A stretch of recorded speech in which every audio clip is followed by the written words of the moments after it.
Hi everybody, it's been a while since I've done an upload, but another busy week working down the cottage. As you can see, busy stripping back the last bit of the timber frame wall at the back of the cottage. Just getting rid of all the bitumen felled shingles and removing the old window to then replace the stud-work at the back, put the new sheathing and all the various layers that go on, and then put the new composite cladding on. So thankfully got to that at the end of the week, and also an added bonus, managed to get rid of a lot of the waste that was generated from the roof demo in the summer and rebuild of the new roof, and also the installation of the inspection chamber at the back of the cottage, so that now we have a rodding point where our cottage is at the end of the drainage line, where prior to that there was no point to rod. So thankfully there was never a blockage, but if there was no means to rod it. Removing the flat roof at the back of the cottage just to reinstate the courtyard and separate the back retaining wall from the existing building is going to be massively beneficial to the building fabric and the water not damaging. So you can see I'm busy replacing some of the stud-work here where I removed the window.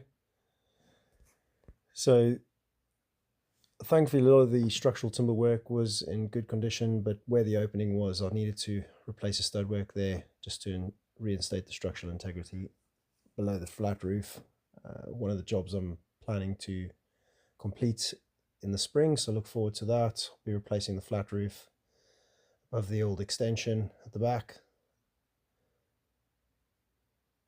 and you can see myself there just applying the new sheathing sheets and then covering up for the day, ready for the next day's work.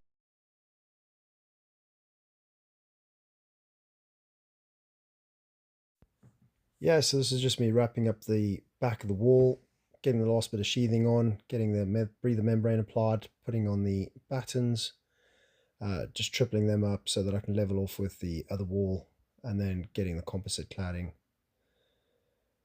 put up in line with the adjacent wall, working all the way up to the fascia.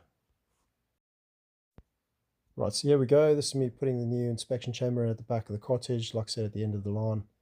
I've had to work back from the original or existing invert levels, so it looks quite shallow, but it will be tidied up quite nicely when I finish up the finished ground level at the back of the cottage.